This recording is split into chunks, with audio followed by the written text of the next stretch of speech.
You know, it's early in the morning, but I don't have anything recorded. Ladies and gentlemen, welcome back to Asagao Academy. It is I, Taylor Norris, and we're picking up where we left off last time. At some point, Hana was able to calm herself and look at the situation realistically. Feelings are feelings, and she couldn't control them. At some point, they'd pass or go away. If they didn't, she'd find a way to deal with them. Besides, she had no way of knowing whether this was truly love. She'd never experienced it before, after all. She was going on her gut instinct. But plays have been written about why teenagers trusting their gut instincts was a terrible idea. I think I've seen that one. She managed to make it through class the next day with her sanity intact. When they got ready, she stood for her chair and Mike gave her a huge thumbs up. She nodded, but otherwise ignored her. She didn't need a thumbs up. She needed sanity. As she headed through the hallway, she began to notice something weird. People were pointing at her, shot hooks on their faces like she was wearing a blood-red clown nose. It's her. Doesn't look like much. I bit her lip. Was this because she was helping with the campaign? It seemed like an odd thing for people to be so concerned about. Maybe Paul was right and this really was a good publicity move. It wasn't until she stepped aside and saw the newspaper in the back that she understood. President dating a campaign assistant? Received an honest tip that Hana Mizuno, a third-year chess student from Amari-Risu, is a secret weapon that Paul Rishi spoke of. However, sources are divided on how this weapon is supposed to function. If you they were engaged in a human activity one would call a date or an outing, or not as source reported, perhaps she gives them the moral strength required to operate in this civilly unjust society.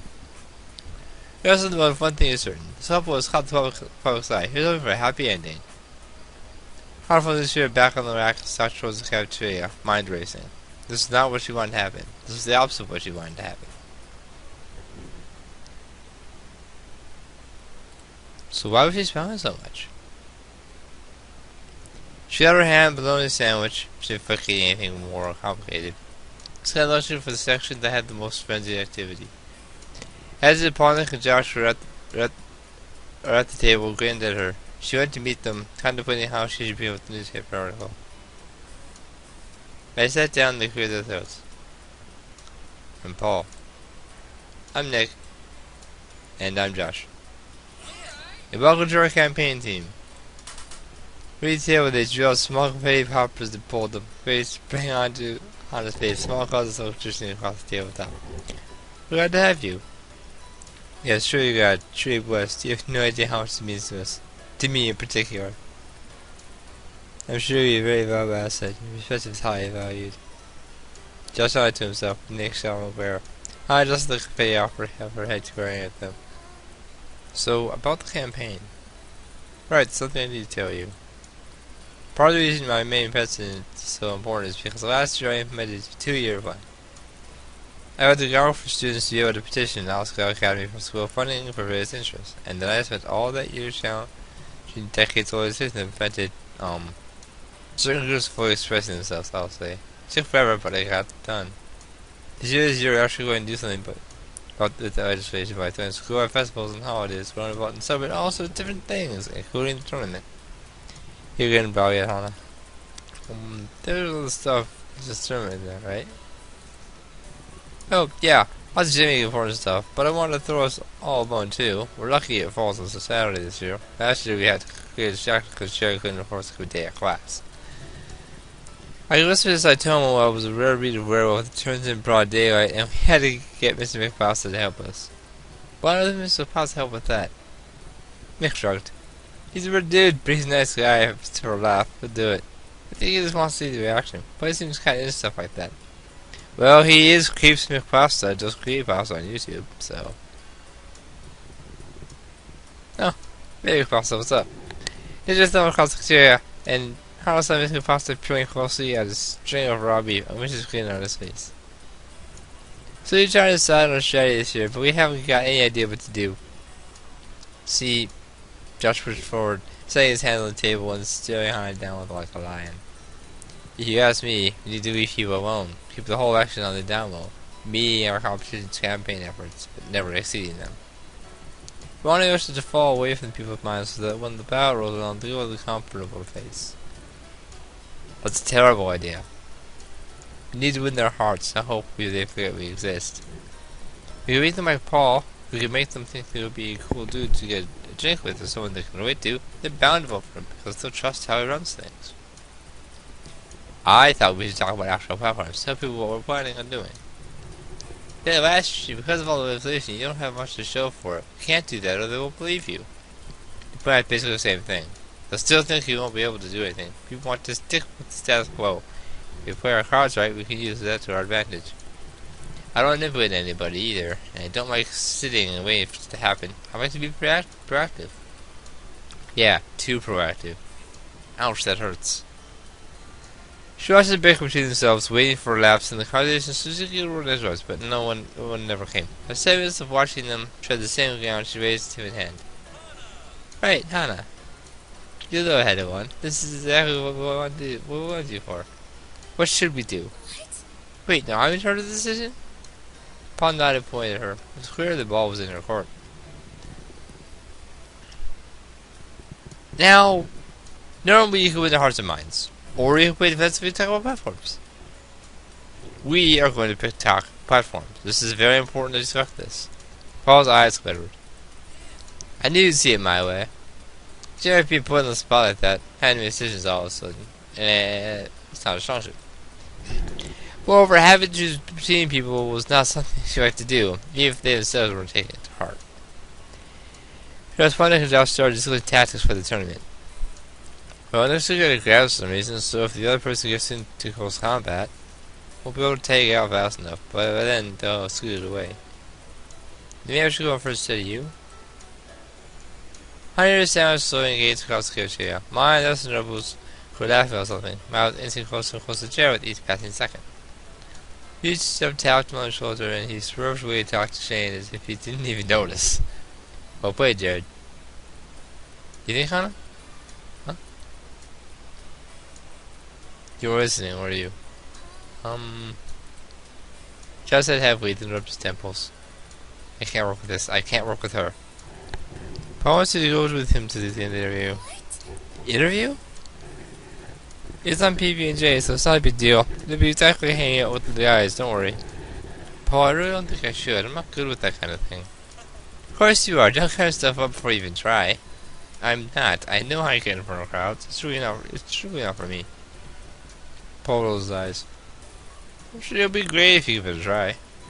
It's not even a crowd, it's just two guys.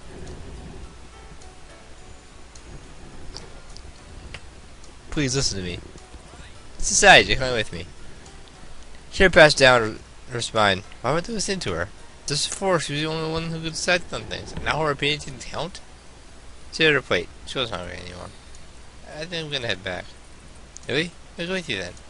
Paul stood naked to her as well. We're coming too. Sorry, I don't want to talk to Hannah alone. Josh did a quick noise at this turn of events, but she couldn't tell whether it was because Paul was taking it away from them or because she was talking to Paul. He jetted his head back down and started debating the realities of spider tea parties. There's that reference. I'm just saying, Axel's power will kill everyone. How? Venom tea? Maybe. Paul went on and tossed her trays and headed out to campus.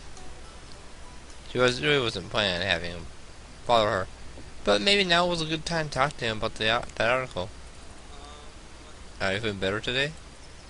What? Paul searched her face, but when he was looking for... She didn't know. She blushed and looked away. You're really sad today, so I was wondering. Oh, yeah, I guess I'm better now. I just felt sick as all. Paul nodded. The campus was really beautiful in the spring sunshine. There was a white breeze and as straight to the buildings they passed, she was reminded again of how well Asagao was. The walkways were spick and span, the hedges perfectly trimmed. I was surprised the campus was a hive of rumors. So many rich kids and no city to play in. So, Paul. Never mind. What's the way to open the comments for bringing it up? You must let, or never mind. Bringing it up is not something you want to do. You want to make it really awkward or make him feel bad. There wasn't anything he could do to stop it, short of not speaking to her anymore. Or proclaiming it in some form of media. She wanted that. Maybe for now at least, she could enjoy it. It was a fantasy after all. A silly fantasy, but a fantasy nonetheless. Paul leaned towards her again.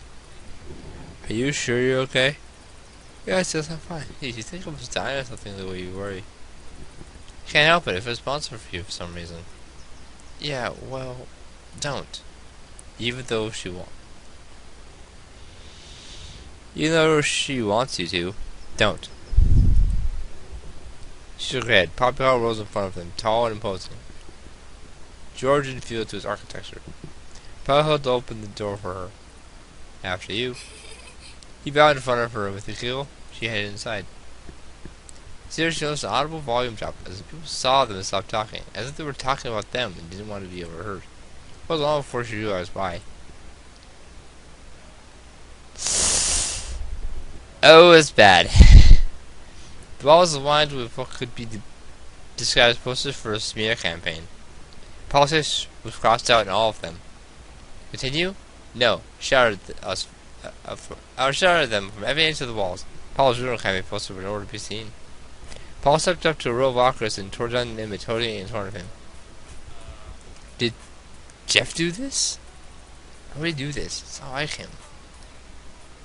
Paul? Now that I was looking at the poster in his hands, she could see there was a small writing etched at the bottom of the poster. Paul was that bastard son of a tanuki. There's no way you can prove he's really human, and you shouldn't trust people who aren't human. What are we going to do? What if people actually believe this? The look on his face broke on his heart. She started to touch his arm, and he finally looked up the poster at her, and at her. It's so clearly not serious. People are smarter than to believe this kind of thing, right? That's why Jeff did it. Half as a joke. The text is not visible.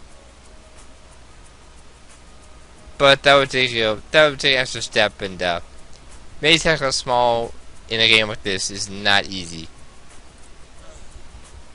Paul sighed. He loves to give the general populace more credit, but fear-mongering and rumors, even when they're ridiculous, have a way of impacting people. You don't know that for sure. Paul shot her look and she showed off. He also must have noticed the way conversation died when they walked into the room. I can't see you beating the president this year. My 2-year plan will be behind and forgotten. I worked all last years to that. She does something more flashy. Nobody knew that I was trying to help them. Nothing happened after all our promises. They thought I was just goofing off, and now they don't trust me. If I just known. Parker with a flare in his fist and threw it on the ground. Harry reached out and rode his back, looking fearfully around the hallway. Students had gathered and were watching them. Some point was uncomfortable with his outbursts and squared away. Don't worry about this, Paul. Figure out a way to fix it. Oh, we will. His face darkened and Harry took her hand from his back. We definitely will.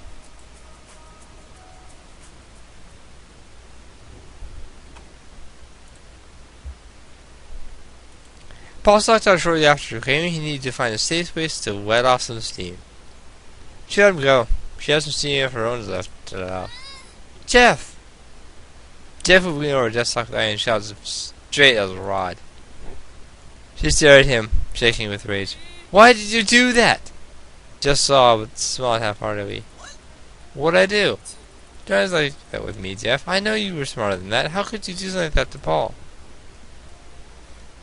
Jeff got away from her a second to looked at her again.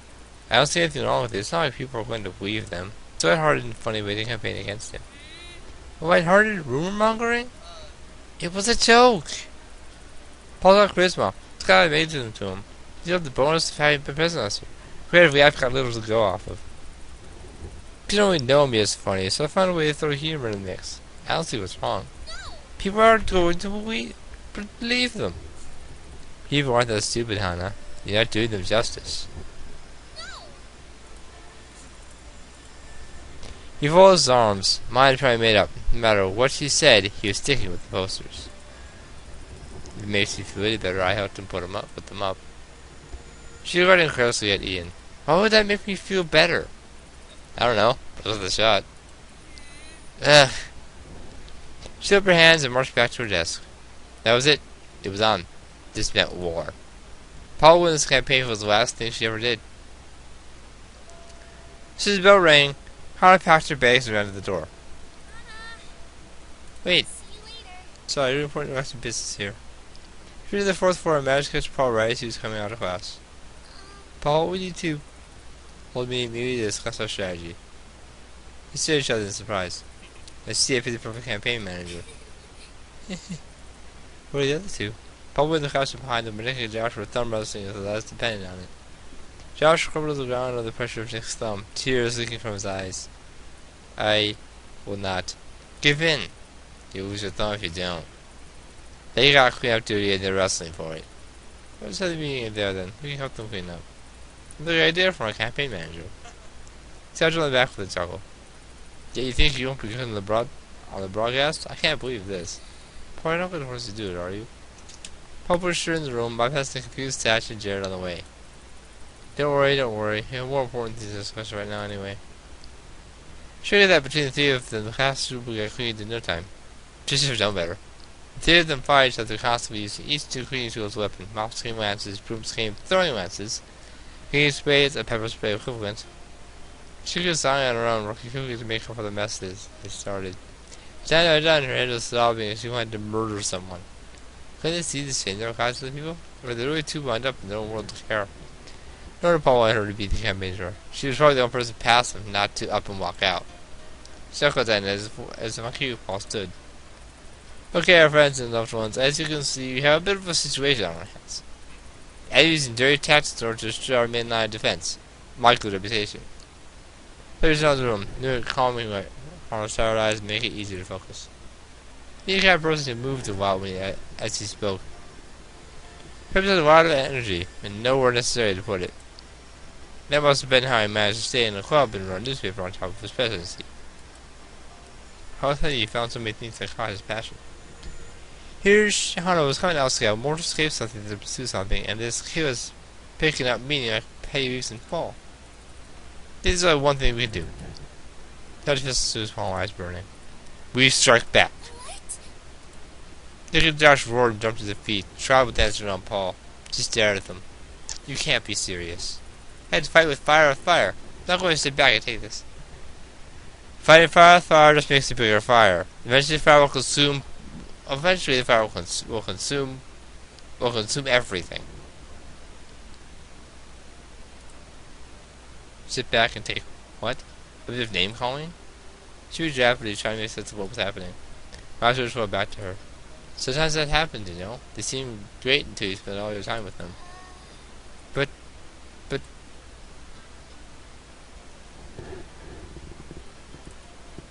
that's not what I want. Paul rubbed his chin carefully. Okay then. What do you want? Well, the students spot. I don't see why want to vote for you, Paul. Not want to vote for Jeff.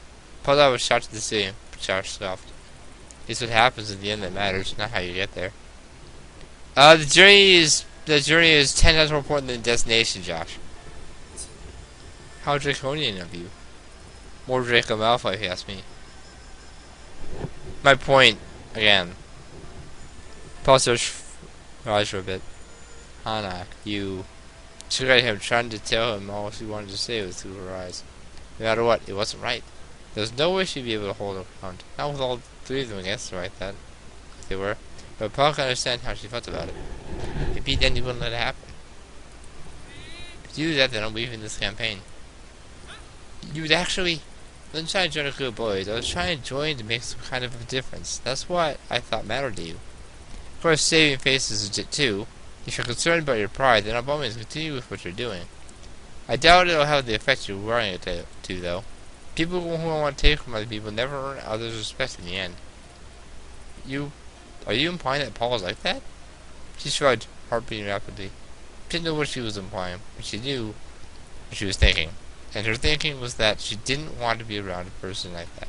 She didn't want to be friends with the bully. She was about to rumors in somebody else's life just because she stood to gain something from it. Paul and Hana stared at each other, passing through an absurd kind of stalemate. No, Hana's right. I am? She is? She is. He smirked and shook his head. I knew there was some fire in you. You want to tell me these things? I'd love to know more about who you think I am. Paul crowed and clapped his hands. See? She's got a mouth on her. He jumped up and down and on in front of him, like an elephant in a circus tent. Do you mind? Right, sorry. If we're not doing that, then our next bet is to... He glanced at her, and Josh neither of them said anything. Confront him? I already did that. Actually, he insisted they saw it as a joke. A joke? They? Ian helped. I knew that Postal was too clever to be Jeff. Paul smacked his hand on the desk, grinning wildly. We're going to win this campaign no matter what. Got it? That was already the plan. Yeah? Well, that was plan 5.0. And there's no room for mistakes in plan 5.0. Got it? Guess so. You understand? Put your hands in. He nodded to his hand on the desk. Nick and Josh stood their hands on top of his. And all three turned up painfully at Anna. Anna? She sighed and put her hand in too. Wonderful! The presidency and the tournament. They win it all. Huh! Paul threw his hand up in the air all by himself. Nick, Josh, and Hannah followed a second later. And Boyd, came from the lips. We gotta work on that first of all. Presented us again, not for them to get information. She followed suit, head spinning. What? Oh, what did I got? What had she gotten herself into?